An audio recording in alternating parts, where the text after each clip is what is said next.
I'm Neil Greenberg, a choreographer from New York, and the piece we're making is this.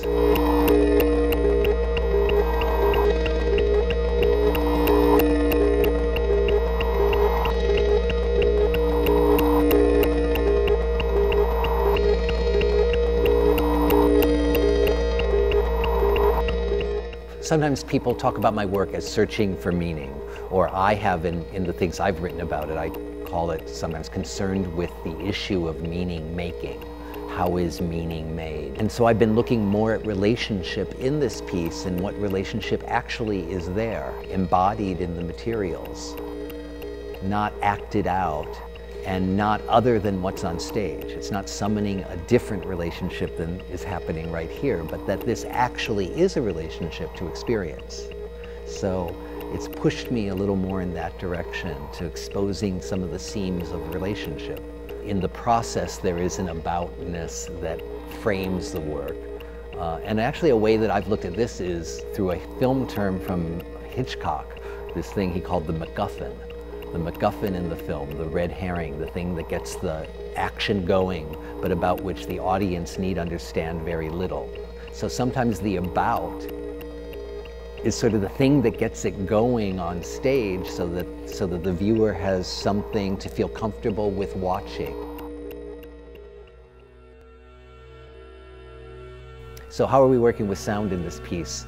We're kind of working with it as an extra dance element that influences the perception of making the movement, and the perception of performing the movement, and the perception of viewing the movement. Once the material comes together, my material, the lighting, Joe's lighting material, Neil's work, the dancer's work, when those things come together, then you know, it's time to sort of fine-tune things, or to see like, well, I made this piece of sound, nothing physical existed yet that was going to happen to it. Now that the two things have come together, it's important for there to be certain moments where the thing can be tweaked a bit so that they either if they fit together better, if that's what you're after, or to loosen it up a little more so it's not too didactic or sort of determined, overly determined. So in talking about the lighting for the work, because we have these lighting booms that are very present, they're not off to the side, they're right in the dancing space. This is Joe Lavasseur's idea. The idea of having onstage lighting booms for this is that we were trying to make completely transparent the materials used in the creation of a dance. And so as a lighting designer working primarily in dance,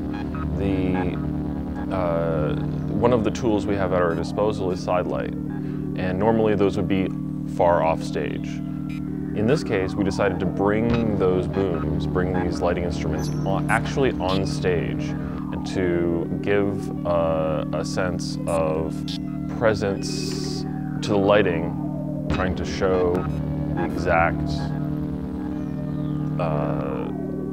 usage of these lighting instruments on stage. This piece is really a continuation of concerns and issues I've been working with in my recent works, kind of pushed forward in this work, that there might be some moments for a viewer where they're caught a little off guard by what happens, maybe, or they just notice the weather in the room, the weather that's summoned by the dancing, the particular climate that's now as opposed to a minute ago, and it might kind of get them watching the piece.